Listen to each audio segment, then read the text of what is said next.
Այս հաղորդման մեջ կշարունակեմ պրելյուդի ժանրի պատմության քննարկումը։ Եթե նախորդ հաղորդման ընթացքում անդրադարձել եմ միայն բարոկկո ժամանակաշրջանին, կշարունակեմ պրելյուդի ժանրի պատմությունը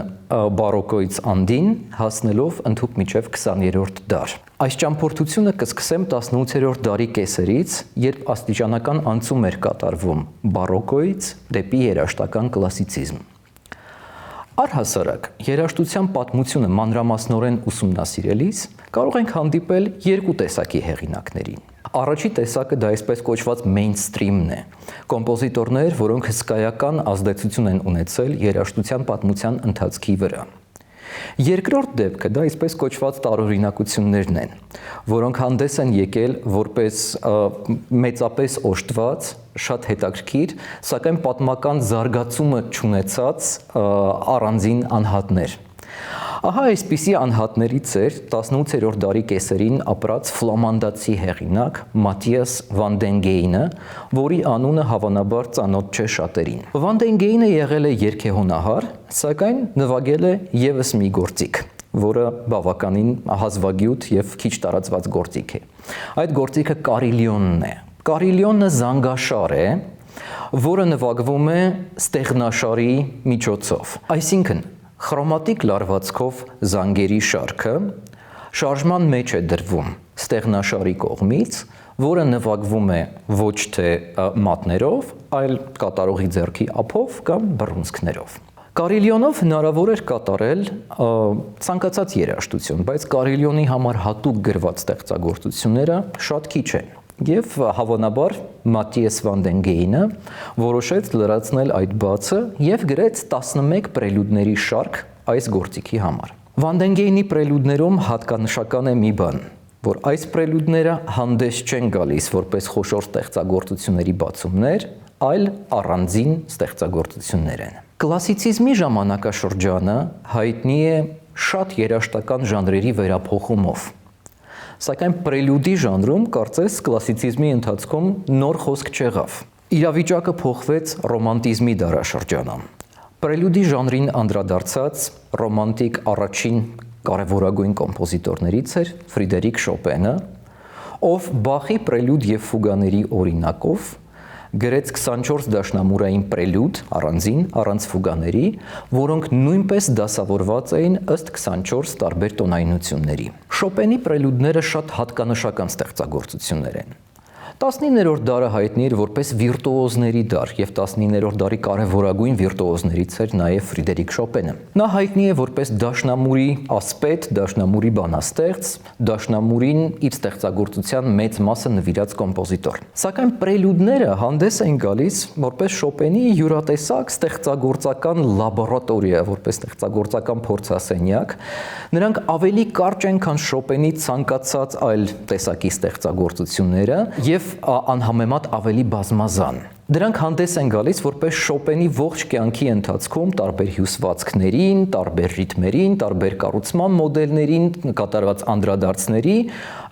լուսանկարներ կամ փոքրիկ պատառիկներ։ Հատկանշական է, որ Շոպենի պրելյուդները, ինչպես ասացի, կցված չեն որևէ խոշոր ստեղծագործություններին, հանդես են գալիս առանձին, այսինքն պրելյուդը վերջապես ձեռք է բերել ինքնուրույն ժանրի իրավունք։ Շոպենի պրելյուդները շատ հայտնի են եւ հաճախ են կատարվում տարբեր դաշնակահարների կողմից։ Ես կփորձեմ առանձին ներկայացնել մի քանի պրելյուդ, որոնք ըստիս շատ կարևոր են եւ մեծ նշանակություն ունեն դաշնամուրային երաժշտության գրականության մեջ։ Այսպիսինն է օրինակ փոքրիկ մի մինոր պրելյուդը։ Մի մինոր պրելյուդը կարծես հեռավոր առնչություններ ունի Բախի լավ տեմպերացված կլավիրի մի բեմոլ մինոր առաջին հատորից մի բեմոլ մինոր պրելյուդին։ Սա նույնպես հանդես է գալիս որպես փոքրիկ արիա, որտեղ աջ ձեռքը կատարում է մեղեդին, իսկ ձախ ձեռքը պարբերական ակորդներով նվագակցում է աջին։ Մեղեդին էլ իր հերթին բավականին հետաքրքիր է։ Բավականին երկար ժամանակ, իհարկե կարճ ստեղծագործություն է, բայց ուրեմն այդ կարճ ստեղծագործության մեջ բավականին երկար ժամանակ մնում է նույն ձայնածավալում, ապա սկսում է կատարել բավականին ճկուն, հետաքրքիր ցատկեր։ Շոպենի մի մինոր պրելյուդը սիմվոլիկ նշանակություն ունեցավ եւ կատարվեց Շոպենի հոգեհանգստի ժամանակ։ Դա մի երաժշտություն էր, որ հնչեց այդ ժամանակ։ Մյուս կողմից լա մաժոր պրելյուդը հանդես է գալիս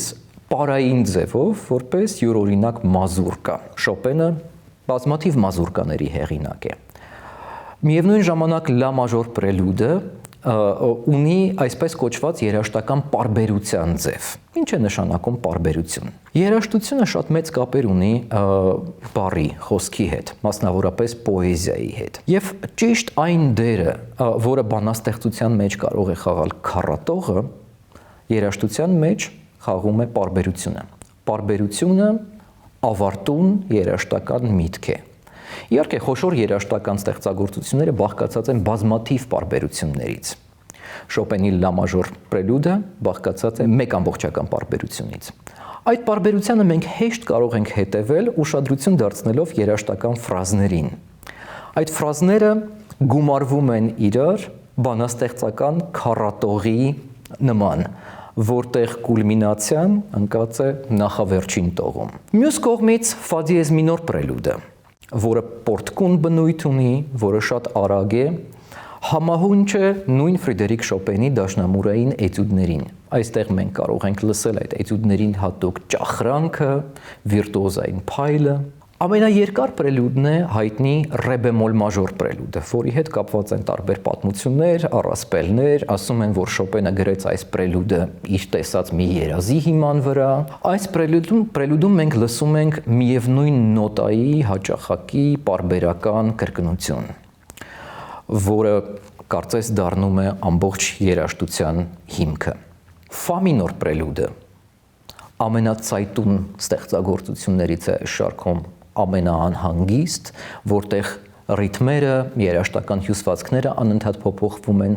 Այստեղ մենք կարող ենք լսել վիրտուոզ դաշնամուրային պասաժներ, որտեղ աջ ձեռքն ու ձախ ձեռքը հանդես են գալիս միասին, կրկնապատկելով իրար։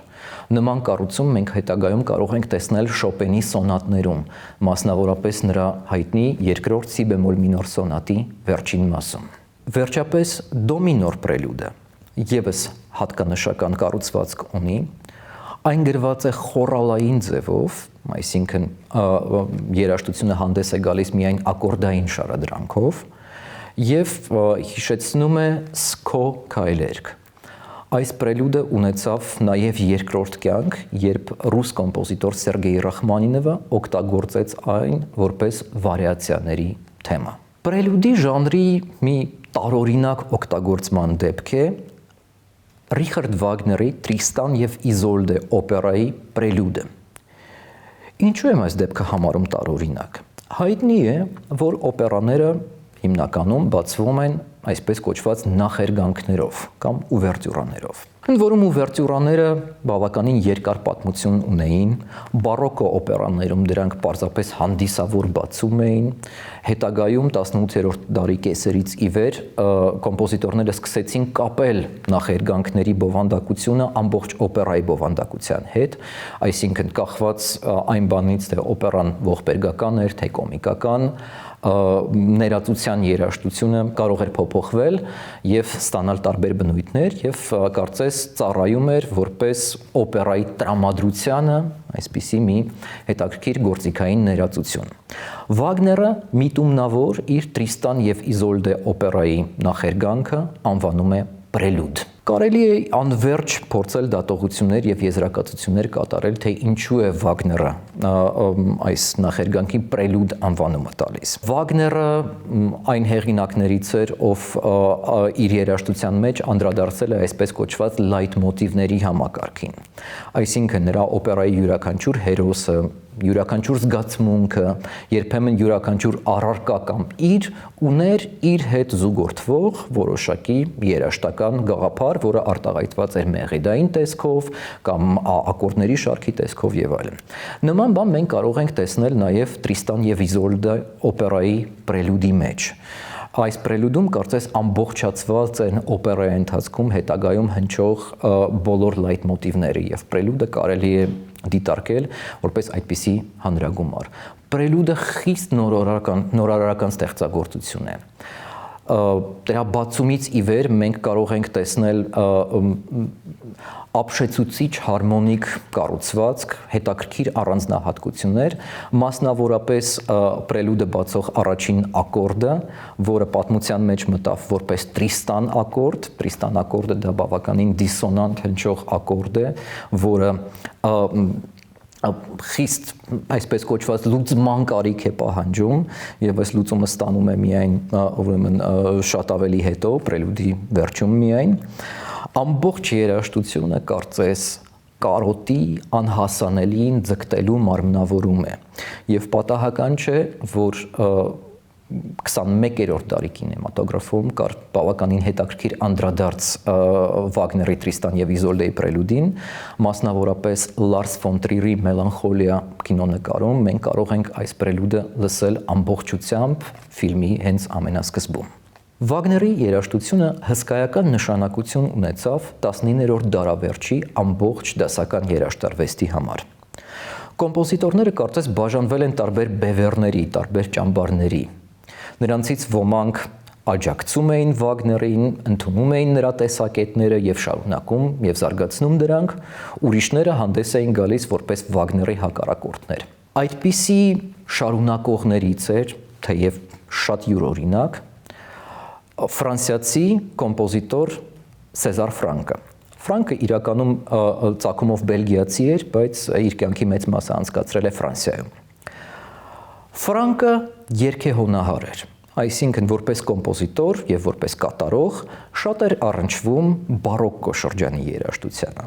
բայց Ֆրանկը նաեւ 19-րդ դարավերջի ամենամեծ նորարարներից էր, որը չնայած ոգեշնչված էր Վագներից, չափազանց յուրահատուկ էր եւ թողել է մեծ կարեւորության ստեղծագործություններ։ Սեզար Ֆրանկին հատկապես հետաքրքրում էին ցիկլիկ երաժշտական ձևերը։ Ինչ է նշանակում ցիկլիկ երաժշտական ձև։ Դրանք այնպիսի ստեղծագործություններ են, որոնք թեև բաղկացած են տարբեր մասերից, մասերը հանդես չեն գալիս առանձին, այլ շարունակում են իրար գաղափարները։ Օրինակ, մասից մաս կարող են անցնել տարբեր թեմաներ, իսկ ամբողջ երաժշտության զարգացումը երբեք չի դադարում։ Ցիկլիկ ձևի ամենահայտնի ստեղծագործություններից է օրինակ Բեթհովենի 9-րդ սիմֆոնիան, որի վերջին մասը ամբողջացնում է մնացած բոլոր մասերում գրված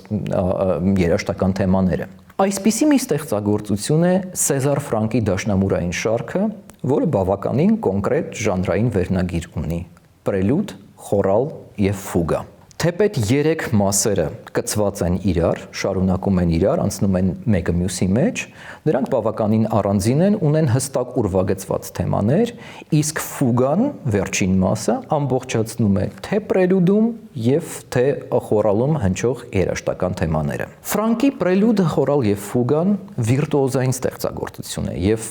ի տարբերություն Շոպենի պրելյուդների, որոնք բավականին հակիրճ են, այս մի շարքը ծավալուն է եւ հանդես է գալիս որպես մի այսպիսի մեծ մոնոլիթ։ Հատկապես կարևոր է շարքի պրելյուդը, որպես ամբողջ շարքի ներածություն։ Պրելյուդում կարող ենք հանդիպել տարբեր երաժշտական հյուսվածքների։ Այդտեղ կան վիրտուոզ պասաժներ, բայց կա նաեւ նվագակցությունով մեղեդի, այսինքն երաժշտությունը անընդհատ անցնում է մեկ վիճակից դեպի մյուսը։ Կարելի է ասել, որ Ֆրանկի պրելյուդը ինչ որ առումով առնչություններ ունի կլասիցիզմի ժամանակաշրջանում ծագած ֆանտազիայի ժանրի հետ, որտեղ երաժշտությունը անընդհատ փոխակերպվում էր, անցնելով տարբեր իրավիճակներով եւ տարբեր երաժշտական հյուսվածքներով։ Պրելյուդի ժանրին հատկանշական անդրադարձներ կարող ենք տեսնել նաև ռուս երաժշտության մեջ։ Իրականում 19-րդ դարավերջի, 20-րդ դարասկզբի ռուս կոմպոզիտորներից շատերն են անդրադարձել այդ ժանրին։ Երբեմն որպես առանձին ստեղծագործություններ, երբեմն միավորելով իրենց պրելյուդները մեծ շարքերի մեջ։ Այսպիսի կոմպոզիտորներից էր Սերգեյ Ռախմանինովը, ով թողեց բազմաթիվ դաշնամուրային պրելյուդներ։ Ի տարբերություն Շոպենի պրելյուդների, Ռախմանինովի պրելյուդները ավելի ծավալուն են, ավելի հնչեղ եւ կատարողից պահանջում են ել ավելի բարձր տեխնիկական պատրաստվածություն։ Էլի ի տարբերություն Շոպենի պրելյուդների, Ռախմանինովը բոլորովին էլ միտք չուներ դասավորելու պրելյուդները ըստ տոնայնությունների։ Ռախմանինովը գրել է իր պրելյուդները առանձին միավորելով դրանք տարբեր օպուսների մեջ եւ հետագայում պրելյուդները հրատարակվել են որպես մի ամբողջական ժողովածու։ Ընդ որում Ռախմանինովի առաջին պրելյուդը, դո դիեզ մինոր պրելյուդը, գրված էր բավականին վաղ հասակում, երբ կոմպոզիտորը 20 տարեկանից էլ ավելի երիտասարդ էր, բայց հենց այս պրելյուդն է, որ հավանաբար ամենից հաճախ այսօր հնչում է տարբեր համերգներում եւ ձայնագրություններում։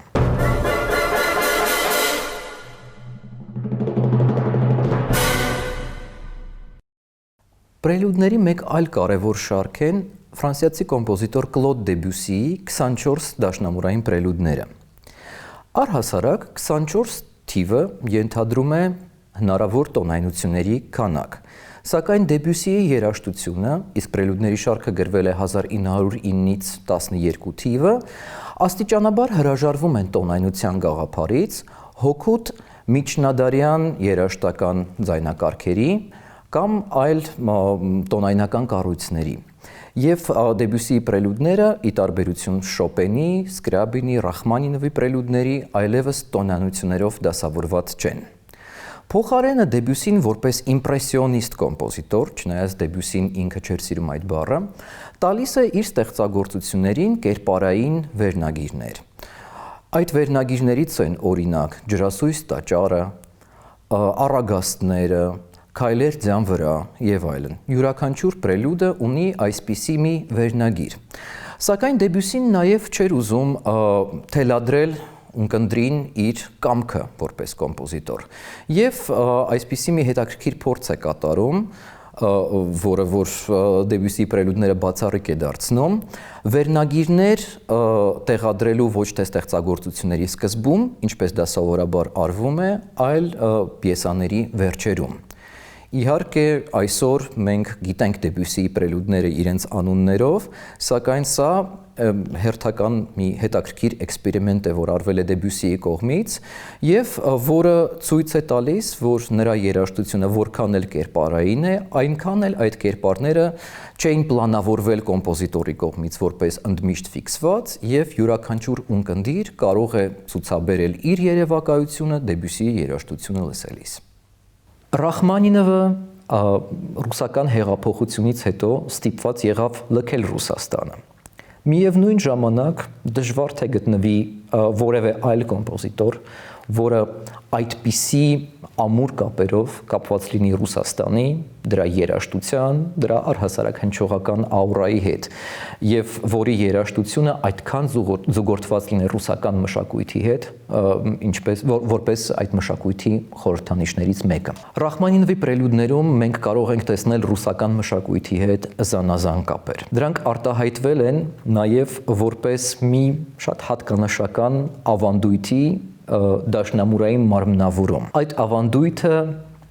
եկեղեցական զանգերի հնչողությունն է, որը շատ տիպիկ է ռուսական մշակույթի համար։ Այդ հնչողության նմանակումը մենք կարող ենք տեսնել նրա տարբեր պրելյուդներում, մասնավորապես դո դիեզ մինոր պրելյուդում։ Հատկանշական է նաև այս պրելյուդի նոտագրությունը։ Երբ երաժշտությունը հասնում է իր կուլմինացիոն կիզակետին, դաշնամուրի համար սովորական երկու հանգագծի համակցությունը այլևս չի բավարարում Ռախմանինովին, եւ երաժշտությունը սկսում է նոտագրվել միանգամից 4 հանգագծի վրա։ Դա էլ բավականին հատկանշական դեպք է, մասնավորապես իր ժամանակի երաժշտության համար։ Մյուս կողմից սոլ դիեզ մինոր պրելյուդում եկեղեցական մեծ զանգերին փոխարինելու են եկել փոքրիկ զանգակները։ Աջ ձեռքում ծածանվում է անընդհատ շարունակվող երաժշտական ֆոն, իսկ պրելյուդի հիմնական մեղեդին հանձնարարված է դաշնակահարի ձախ ձեռքին։ Սերգեյ Ռախմանինովի ժամանակակիցն էր մեկ այլ ռուս դաշնակահար եւ կոմպոզիտոր Ալեքսանդր Սկրիաբինը։ Դժվար թե հնարավոր լինի պատկերացնել երկու այնքան տարբեր, այդքան թերևս նաև իրարամերժ երաժշտական անհատականություն, որքան այդ երկու կոմպոզիտորներն էին։ Եվ պատահական չէ, որ իրենց կյանքի օրոք նրանք միշտ չէ, որ լեզու էին գտնում իրար հետ, հատկապես մասնագիտական առումով։ Ալեքսանդր Սկրիաբինը նույնպես հաճախակի անդրադարձել է պրելյուդի ժանրին։ Ի տարբերություն Ռախմանինովի, Սկրիաբինի պրելյուդները ավելի սեղմ են եւ հանդես են գալիս որպես տարբեր առանձին շարքեր, որոնք գրված են Սկրյաբինի ողջ կյանքի ընթացքում։ Իրականում, սկսելով գրել պրելյուդներ բավականին երիտասարդ հասակում, Սկրյաբինը ընդհուպ մինչև իր վերջին ստեղծագործությունը շարունակել է երաժշտություն գրել այդ ժանրում եւ Սկրյաբինի վերջին օպուսի տակ միավորված 4 ստեղծագործությունները եւս պրելյուդներ են։ Սկրյաբինը մեծ էվոլյուցիա է ապրել իր ամբողջ ստեղծագործական գործունեության ընթացքում։ Իր վաղ ստեղծագործությունները շատ առումներով առնչվում են ռոմանտիկ շրջանի երաժշտությանը, մասնավորապես Շոպենի երաժշտությանը։ Ուշ շրջանում մենք լսում ենք գրեթե ատոնալ երաժշտություն, որը շատ խիզախ է, շատ համարձակ է եւ նոր խոսք է 20-րդ դարի երաժշտության մեջ։ Այդ առումով, չնայած Սկրյաբինը շատ հայտնի կոմպոզիտոր է, հավանաբար նրա նորարարությունը դեռևս չի գնահատվել ըստ արժանվույն։ Այս հաղորդման մեջ ես կանդրադառնամ Սկրյաբինի օպուս 11 24 պրելյուդներին, որոնք Շոպենի պրելյուդների նման դասավորված են ըստ տոնայնությունների։ Առհասարակ, Սկրյաբինը շատ հատկանշական կոմպոզիտոր է։ Խորհրդային տարիներին երաժշտագիտությունը, որը ամեն ինչում փորձում էր փնտրել ժողովրդականություն, ժողովրդական մշակույթի հետ կապ, մեծ խնդիրների էր առնչվում Սկրյաբինի երաժշտության դեպքում։ Նա երբեք ոգեշնչված չէր ազգային ավանդույթից, երբեք ոգեշնչված չէր ժողովրդական երաժշտությունից եւ Սկրյաբինի երաժշտությունը այսպես կոչված արդարացնելու համար անհրաժեշտ էին հավելյալ միջոցներ։ Սկրյաբինը հանդես եկավ որպես շատ ինքնուրույն արվեստագետ, որի երաժշտությունը խիստ բանաստեղծական է, խիստ անհատական եւ շատ առումներով առնչվում է իր ժամանակներում ի հայտ եկած մի գեղարվեստական ուղղությանը, որը կոչվեց սիմվոլիզմ։ Սկրյաբինը մտերիմ էր սիմվոլիստ մի շարք բանաստեղծների հետ, Սկրյաբինը ինքը ստեղծում էր պոեզիան,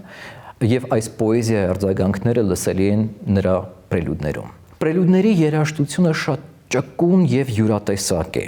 Սկրյաբինը այն հեղինակներից էր, ով հավանաբար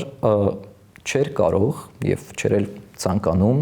գրել հեշտ, պարզ, հեշտությամբ ընկալելի եւ մատչելի երաժշտություն։ Նրա յուրաքանչյուր ստեղծագործություն, անկախ դրա ծավալներից, անկախ մեծությունից, պարունակում է ինչ-որ հնար, ինչ-որ մի բան, որը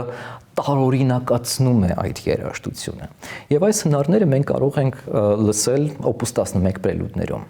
Մասնավորապես դո մաժոր պրելյուդը։ Դո մաժոր տոնայնությունը առհասարակ տարբեր դասական կոմպոզիտորների կողմից ընկալվում էր որպես ամենապարզ, որպես անամպ երկինք, որպես մի ամբողջ, ուրեմն շարքի հնարավոր բացում։ Սկրյաբինը նույնպես դիտարկում է դո մաժորը որպես այդպիսին, բայց այստեղ կոմպոզիտորը խաղում է ռիթմերի հետ։ Սովորական ռիթմիկական ստորաբաժանումների փոխարեն Սկրյաբինի դո մաժոր պրելյուդներում երաժշտական ֆրազաները բաժանվում են 5 նոտաների, այսինքն Սկրյաբինը օգտագործում է կվինտոլներ, որոնք ձգված են տակտից տակտ, այսինքն երաժշտությունը լսելիս մենք հաճախ կարող ենք ունենալ այսպիսի ճակերտավոր գլխապտույտի զգացողություն, չզգալ, թե որտեղ է երաժշտության մեջ մետրի ուժեղ մասը, որտեղ է թույլ մասը։ Սկրյաբինը անում է այսպիսի շեղումներ։ Լա մինոր պրելյուդի մեջ կարող ենք նույնպես տեսնել այսպիսի մի տարօրինակացում, բայց այստեղ խոսքը մեղեդու շարժման մասին է։ Լա մինոր պրելյուդը ոգեշնչված է ռոմանտիկ շրջանի պարային երաժշտություններից, վալսերից, մազուրկաներից։ Միևնույն ժամանակ մեղեդու ամբողջ ընթացքն է անկանխատեսելի։ Կոմպոզիտորը հաճախակի կատարվում է տարբեր մոդուլացիաներ, տոնայնությունների փոփոխություններ, որոնք հաճախ հայտնվում են բավականին տարօրինակ ձևով գնալով դեպի հեռավոր տոնայնություններ։ Հատկանշական է նաև ֆա դիեզ մինոր պրելյուդը, որտեղ մենք լսում ենք մեղեդու մեծ հռետորական ցատկեր։ Չնայած պրելյուդի չափերը փոքր են, մենք ընկալում ենք այս պրելյուդը որպես մի այսպիսի բոցաշունչ ճառ։ Այսպիսի երևույթներ կարող ենք տեսնել նաև մի բեմոլ մինոր պրելյուդում, որը տեխնիկապես գուցե ամենաբարդն է իր օպուս 11 պրելյուդներից։ Այն գրված է բավականին տարօրինակ չափով, տարօրինակ մետրով, 15 ութերորդական, որը մինչև Սկրյաբինը կարծում եմ երաժշտության մեջ չի օգտագործվել։ Եվ այստեղ էլ չնայած երաժշտությունը ունի որոշակի պարբերականություն, մենք անընդհատ փորձում ենք գտնել տակտի ուժեղ եւ թույլ մասերը եւ կարծես երաժշտությունը այսպիսի մի գլխապտույտ է առաջացնում ունկնդրի մոտ։ Սոլ դիեզ մինոր պրելյուդում ընդհակառակը կարող ենք լսել մի այսպիսի մեդիտատիվ մթնոլորտ, դա հավանաբար ուշ ռոմանտիզմի շրջանի ամենաներհայեցական ստեղծագործություններից մեկն է։ Նույնը կարող ենք ասել նաև ռե մաժոր պրելյուդի մասին։ Այսինքն ընդհանուր առումով Սկրյաբինի օպուս 11 պրելյուդների շարքը պարունակում է թե թեմաների եւ թե զգացմունքների նուրբ սրված զգացմունքների հսկայական շրջանակ։ 20-րդ դարի երաժշտությունը հաճախ հետադարձ հայացքներ են նետել անցյալի երաժշտությանը։ Տարբեր կոմպոզիտորներ ունեին այդ բանը անելու տարբեր շարժառիթներ։ 20-րդ դարում ձևավորվեց մի ամբողջ ուղղություն, որը կոչվեց նեոկլասիցիզմ, երբ կոմպոզիտորները միտումնավոր անդրադառնում էին անցյալի երաժշտությանը, երաժշտաձևերին, արտահայտչամիջոցներին, 20-րդ դարի միջոցներով հարստացնելով դրանք եւ հանգելով նոր երաժշտական արտահայտչաձևերին։ Այլ դեպքերում պատմական անդրադարձները ունեցել են ավելի անձնական, անհատական դրդապատճառներ։ Այսպիսի ստեղծագործություններից է Մորիս Ռավելի Le Tombeau de Couperin կամ Couperin-ի շիրմաքարը, դաշնամուրային շարքը, որը հետագայում նաև գործիքավորվել է կոմպոզիտորի կողմից։ Այս ստեղծագործության պատմությունը անբաժան է 20-րդ դարի ընդհանուր պատմությունից։ Եվ ահա թե ինչու։ 1914 թվականին սկսվում է առաջին համաշխարհային պատերազմը։ Եվրոպայի արդեն իսկ բևեռացված հասարակությունը ել ավելի է բևեռանում։ Պատերազմի սկզբին Մորիս Ռավելը մոտ 40 տարեկան էր եւ արդեն անվանի կոմպոզիտոր։ Սակայն հենց սկսվում է պատերազմը, նա ջանք ու եռանդ չի խնայում, որպեսզի միանա Ֆրանսիայի բանակին։ Դրա համար կային լուրջ խոչընդոտներ։ Ռավելը, ինչպես հայտնի է, բավականին կարճահասակ էր եւ կարճահասակի պատճառով ի սկզբանե ազատված էր զինվորական ծառայությունից։ 40 տարեկանում նա արդեն իսկ ուներ որոշակի առողջական խնդիրներ եւ նրա բանակին միանալը անընդհատ հետաձգվում էր։ Վերջի վերջով Ռավելը ստանում է վարորդական իրավունք եւ դառնում է զինվորական բեռնատար մեքենայի վարորդ եւ այս ձևով մասնակցում է պատերազմական գործողություններին։ Մասնակցելով պատերազմին Ռավելը տեսնում է, թե ինչպիսի կործանարար ազդեցություն կարող է ունենալ պատերազմը։ Ծառայելով ֆրանսիական բանակի շարքերում նա ծանոթանում է շատ մարդկանց հետ, այդ մարդկանց մի մասը չի վերադառնում պատերազմից։ Եվ Ռավելը որոշում է մի ստեղծագործություն գրել, որի առանձին մասերը կծառայեն որպես այդ մարդկանց փոքրիկ ձոներ կամ հիշատակը հարգող ստեղծագործություններ։ Եվ այս երաժշտությունը գրելիս Ռավելը անդրադառնում է մի շատ հետաքրքիր երաժշտատեսակին, որը գոյություն ուներ Ֆրանսիայում բարոկո ժամանակաշրջաններում։ Երբ մահանում էր որևէ մեծ կոմպոզիտոր, նրա գործընկերները ձոնում էին նրա հիշատակին մի ստեղծագործություն, որը անվանում էին տոմբո կամ շիրմաքար։ Այդ տոմբո ժանրի ստեղծագործությունները հիմնականում բաղկացած էին լինում տարբեր մասերից եւ նկարագրողական էին, այսինքն կոմպոզիտորը օգտագործում էր իր գոլեգայի հետ կապված որևէ մի երաժշտական գաղափար, հնչեցնում էր նրա երաժշտության միգուցե առանձին հատվածները կամ առհասարակ գրում էր երաժշտություն որպես մահացած գոլեգային նվիրում։ Ահա այսպիսի ժանրին է անդրադառնում Մորիս Ռավելը։ Ռավելի նպատակը ողբերգական երաժշտություն գրելը չէր։ Ռավելը գիտեր, որ պատերազմից հետո կյանքը շարունակվելու էր։ Ռավելը չէր ուզում հիշել իր ընկերներին երաժշտության ողբերգական հնչողությամբ։ Դրա փոխարեն Ռավելը գրում է երաժշտություն, որը մեծ զուգահեռներ է տանում ֆրանսիական ազգային ավանդույթի հետ։ Կարելի էր կարծել, որ պատերազմի ընթացքում Ռավելը պետք է դառնար ինչ-որ առումով ազգայնամոլ, նացիոնալիստ, բայց դա այդպես չէր։ Պատերազմին մասնակցելու տարիներին Ռավելը հրաժարվում է ստորագրել ֆրանսիացի երաժիշտների պետիցիան, որը առաջարկում է արգելել Ֆրանսիայում գերմանո-ավստրիական երաժշտության կատարումը։ Ռավելը կարծում է, որ անկախ պատերազմական իրավիճակից ժամանակակից երաժշտությունը պետք է հնչի, կոմպոզիտորները պետք է ծանոթ լինեն իրար երաժշտության հետ եւ երաժշտությունը չի կարող լինել միակողմանի։ Միևնույն ժամանակ իր երաժշտության մեջ Ռավելը հստակ անդրադարձներ է ունենում ֆրանսիական հին երաժշտությանը որպես ազգային ավանդույթի։ Ահա այդպիսինն է Le Tombeau de Couperin ստեղծագործությունը, որը կառուցված է բարոկո սյուիտի պես եւ հենց այդ սյուիտների նման բացվում է պրելյուդով։ 20-րդ դարում գրված պրելյուդների թերևս ամենահատկանշական շարքն է Դմիտրի Շոստակովիչի 24 պրելյուդները, որոնք ինչպես Սկրյաբինի եւ Շոպենի պրելյուդները գրված են որպես շարք, որտեղ պրելյուդները դասավորված են տոնայնությունների հաջորդման սկզբունքով։ Շոստակովիչը գրել է պրելյուդների այս շարքը 1933 թվականին։ Եվ ինչու եմ հատուկ շեշտում այս թվականը, որովհետև ինչպես հայտնի է 30-ական թվականները ԽՍՀՄ-ի պատմության մեջ հայտնի են որպես ստալինյան տարիներ։ Շոստակովիչը երիտասարդ էր, հավանաբար մոտ 30-ին մոտ կոմպոզիտոր, բայց արդեն հանրահռչակ եւ արդեն ներկայացվում էր որպես խորհրդային ամենախոշոր կոմպոզիտոր։ Ընդ որում Շոստակովիչը կարելի է ասել ասպարեզ մտավ խորհրդային միության հետ միասին, այսինքն ասոցացվում էր խորհրդային երաժշտության հետ։ Շոստակովիչի երաժշտությունը որքանով նորարարական է, այնքան էլ կապ ունի հին ավանդույթի հետ։ Շոստակովիչի երաժշտությունը բեկում է այս ավանդույթը, յուրովի է ներկայացնում այն եւ կարելի է ասել, որ հաճախ Շոստակովիչի երաժշտության մեջ մենք տեսնում ենք իրականությանը եւ երաժշտական ավանդույթի դիմաց դրված, կարծես մի այսպիսի ծուռ հայելի, որի միջոցով Շոստակովիչը արտահայտում է իր մտքերը։ 1933 թվականին Շոստակովիչը դեռ չէր տեսել ստալինյան բռնապետության ամենամեծ սարսափները։ Դրանք չեն վերաբերվել անձամբ իրեն։ 36 թվականին մենք գիտենք, որ Շոստակովիչը սարսափելի քննադատության արժանացավ իր Մցենսկի Լեդի Մակբեթը օպերայի համար եւ նրա երաժշտությունը մի որոշ ժամանակով արգելվել էր եւ առհասարակ նրա ողջ կյանքը կարծես վտանգված էր իր ստեղծագործական խիզախությունների պատճառով։ Պրելյուդներ գրելիս Շոստակովիչը դեռ չէր վերապրել այս ամենը եւ մենք կարող ենք տեսնել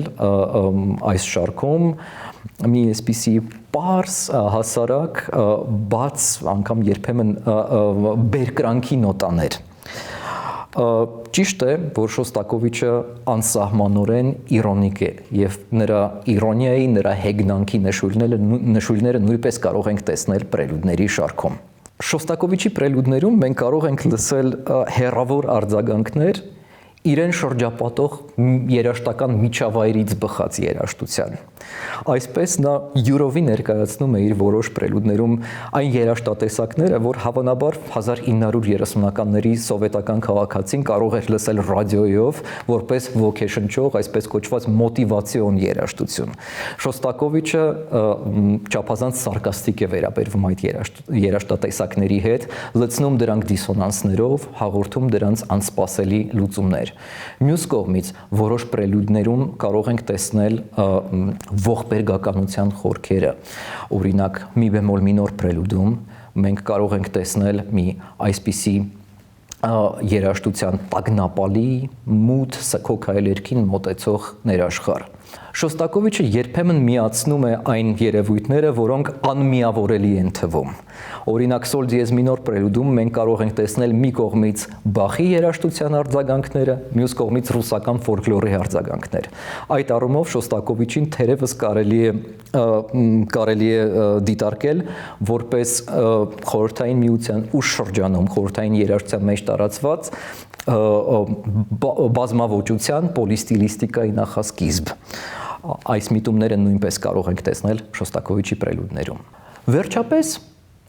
բայց ոչ վերջին հերթին, պրելյուդի ժանրին են անդրադարձել նաև մի շարք հայ կոմպոզիտորները, մասնավորապես Էդուարդ Աբրահամյանը եւ Էդուարդ Բաղդասարյանը։ Նրանք երկուսն էլ գրեցին պրելյուդների շարքեր, որոնք ոգեշնչված էին մի կողմից հայկական ավանդական երաժշտությունից եւ իրենց ժամանակվա հայ երաժշտության հնչողությունից, մյուս կողմից անշուշտ անվիճելի է